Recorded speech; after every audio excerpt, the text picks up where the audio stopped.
Man, Pride Month is right around the corner, and yet it's still quite a pain that I can't have my ace-in-the-hole devil darling here to enjoy it with us.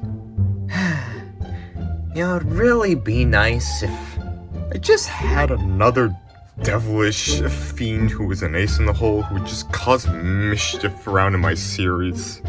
But I suppose beggars can't be choosers. Suppose I'll start thinking of some plots this year.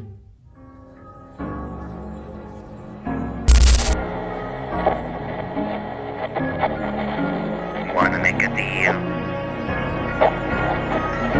With an ace-in-the-hole like yourself? Hell yeah! Wait, what now? Hello everyone, welcome back to Afternoon Plush Guy. In today's plush review, we have my all-time favorite ace-in-the-hole in all of fiction, the radio demon himself. Give it up for Alastor. Now you may be wondering, why did I make this fella? Especially since I had the outdated but official Alastor plush from sharkrobot.com. Well, to put simply, I gave that plush away to a friend last year because they were feeling down. And two, even with that plush, I still would have made this fella because I wanted to attempt to make my own custom Alastor plush, because even though I love the official one, I recognized that it was kind of chibi-ish, and I wanted to see how I could do with a more show-accurate Alastor.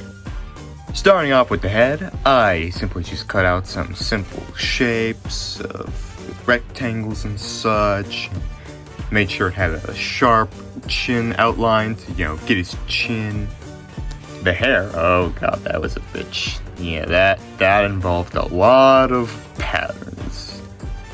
The sides and back of his hair, they weren't too much trouble. The front tuft of his, that was a little tricky, but I got it in the end. And of course, the most difficult part of it all, his ear hairs. The tufts of hair that look like deer ears. Yeah, I'm not gonna lie, that took a while, especially since I sewed in the black part here, but I got it. And I also put on his little antlers, because, yeah. As for the eyes, nothing too complicated there, along with his smile and his nose. And I also put on a little monocle that can also kind of rotate, because I just sewed it on just a little bit. Moving down, we got a neck here for him, a little bow tie, and oh god, the suit. Where do I begin with this? Yeah, not gonna lie, the suit was probably the most difficult part of this plush, simply because of two things. The bottom skirt of it, and the stripes. Though in the end, I figured out how I do the stripes, simply just cut out some lines of this light red here, and just glued it on with some fabric glue on both sides, so yeah. And moving down to the lower skirt area of his coat, you can see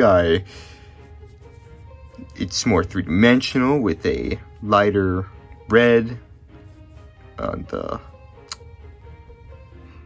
front of it, and at the bottom, the dark red. So, yeah. And then looking at the arms, I just cut out some rectangles, made arms, and then sleeves, and then the hands here. Yeah, nothing too complicated. Glued on some nails. And then moving down to the legs, cut out some pants, along with some shoes. And as you can see here on the hands, we have Velcro, which means you can take off his microphone. As we can see here with the microphone, I took a pencil, covered it with fabric that I glued on, and then sewed on some details like the little red tip at the bottom, along with the actual microphone part, with the eye, and the volume, and all kinds of that stuff. And you may be thinking, well, that appears to be all, aside for some markers and detail here and there. That seems like I covered all of it, but no. For you see, I added one more thing to this guy, and it's right here at the back. Oh, right, you don't see it. Well, I gave him a deer tail. And for a size comparison, here he is next to a Five Nights at Freddy's Funko plush. As we can see here, he is quite the tall fella. And if we actually stand him up, he is an even taller fella. Although not absurdly tall, wanted to keep him reasonably tall.